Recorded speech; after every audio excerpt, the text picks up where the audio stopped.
Hey, salut la gang, c'est JP pour l'école du jeu et aujourd'hui je vous propose de regarder avec moi les règles de Dice Realms. Il s'agit d'un jeu de dice building, de construction de dés. Alors dans ce jeu, on aura l'opportunité de construire, de personnaliser nos dés et on essaiera de les utiliser au meilleur de nos capacités. L'école du jeu, en partenariat avec la boutique L'Imaginaire, au-delà de vos attentes.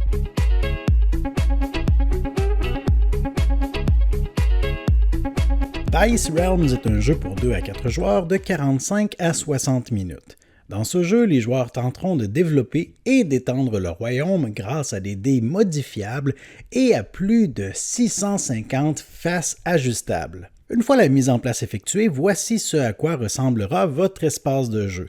Chaque joueur commencera la partie avec 2 dés dont toutes les faces sont identiques. Pour une première partie, il est recommandé d'utiliser les 5 tuiles de base, mais pour vos prochaines parties, vous pourrez plutôt piocher aléatoirement 5 tuiles de ce sac en contenant 35. Cette tuile vous dicte les faces de dés que vous pourrez utiliser durant votre partie, offrant donc beaucoup de variabilité. Une partie de Dice Realms se déroule en une succession de manches dans lesquelles les joueurs lanceront les dés, récolteront des ressources et modifieront les faces sur leurs dés. La partie prendra fin dès qu'un joueur aura besoin d'utiliser un marqueur de valeur 10, quel que soit son type. La première phase d'une manche nécessite que tous les joueurs lancent leur dé ainsi que le dé du destin. Si c'est la face hiver qui est obtenue sur le dé du destin, on doit résoudre l'événement immédiatement. Chaque joueur devra payer un blé par dé en sa possession. Si un joueur ne peut pas payer entièrement, il récupère 2 misères par blé impayé. Après avoir consulté le résultat de leur dé, chaque joueur a le droit à une relance gratuite s'il n'apprécie pas une face obtenue. En cours de partie, il sera possible d'ajouter des faces avec ce symbole sur vos dés.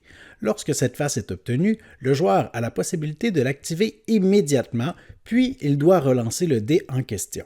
Cette face me donnerait donc immédiatement 2 blés, puis je devrais relancer le dé. Si j'obtiens la même face à nouveau, j'ai encore la possibilité de l'activer et de relancer. Si l'une de ces 2 faces est obtenue sur le dé rouge, cela affectera la récolte de blé pour tout le tour, incluant les relances mentionnées précédemment et lors de la prochaine phase de jeu. Viendra ensuite le moment de résoudre les attaques générées. Les attaques du dé rouge affectent tous les joueurs. Par exemple, dans ce cas-ci, tous les joueurs doivent renoncer à un dé pour le tour actuel. Alors que les attaques des joueurs affectent tous les adversaires, cette face oblige les autres joueurs à défausser du blé ou à récupérer 2 misères. Les joueurs peuvent se protéger contre les attaques grâce aux boucliers comme ceux-ci. Chaque bouclier protège son détenteur contre une attaque. Une fois que cette première phase a été résolue, on passe à la deuxième, celle de la récolte. Chaque joueur collecte les points de victoire et le blé apparaissant sur leur face de dé. N'oublions pas que certaines faces du dé rouge peuvent affecter les ressources récoltées. Lorsqu'ils le peuvent, les joueurs doivent échanger leurs points de victoire et leur blé contre des jetons de plus grande valeur. N'oublions pas que lorsqu'un jeton de valeur 10 est nécessaire, la fin de la partie se déclenche. Certaines faces procurent du blé, des points de victoire ou des pièces dans des circonstances particulières. Par exemple, un point de victoire par trio de blé en sa possession, ou alors échanger 3 pièces contre 2 points de victoire. Puis les joueurs peuvent dépenser les pièces générées par leur dé. Les options qui s'offrent à eux sont toujours indiquées sur leur tuile personnelle. Un jeton de relance vaut 1 pièce. 4 pièces pour un jeton vous permettant de choisir la face de l'un de vos dés. 3 pièces pour réparer une face ayant été détruite précédemment. 5 pièces et 2 blés pour récupérer un nouveau dé et finalement 2 pièces par amélioration souhaitée. Dans cette phase, les joueurs peuvent utiliser la pièce générée par leur trésor. S'ils l'utilisent, la tuile est retournée. Lors d'un prochain tour, les joueurs pourront mettre de côté une seule pièce non dépensée pour l'ajouter à leur trésor. Dans tous les cas, à la fin de cette phase, toutes les autres pièces n'ayant pas été dépensées sont perdues. Une fois que tous les joueurs ont dépensé leurs pièces, on passe à la phase d'amélioration.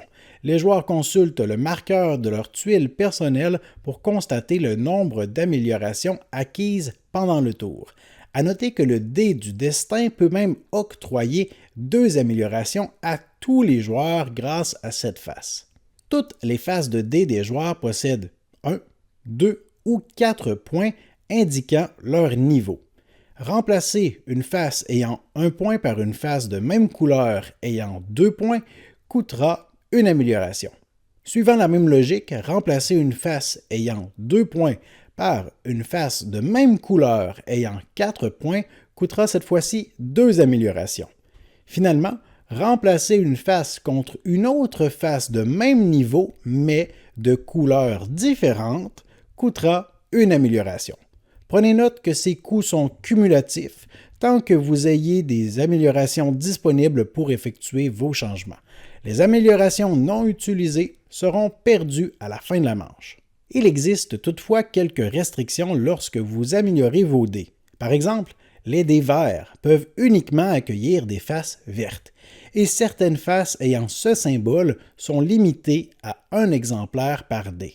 Finalement, après la phase d'amélioration, on vérifie si la fin de la partie est déclenchée. Pour cela, on vérifie si un joueur a besoin de jetons de points, de blé ou de misère de valeur 10. Si c'est le cas, on procède au décompte. Dans le cas contraire, on commence une nouvelle manche. Pour ce qui est du décompte, on commence par analyser les dés de chaque joueur. Les faces de niveau 2 rapportent 1 point de victoire, alors que les faces de niveau 4 rapportent 2 points.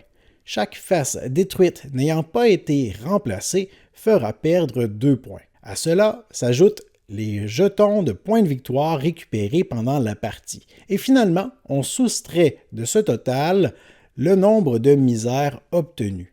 Au terme de ce décompte, celui avec le plus grand nombre de points de victoire est déclaré vainqueur. Alors voilà pour ce qui était des règles de Dice Realms. J'espère que cette vidéo vous sera utile. Si c'est le cas, laissez-moi un pouce vers le haut et considérez vous abonner à notre chaîne si ce n'est pas déjà fait.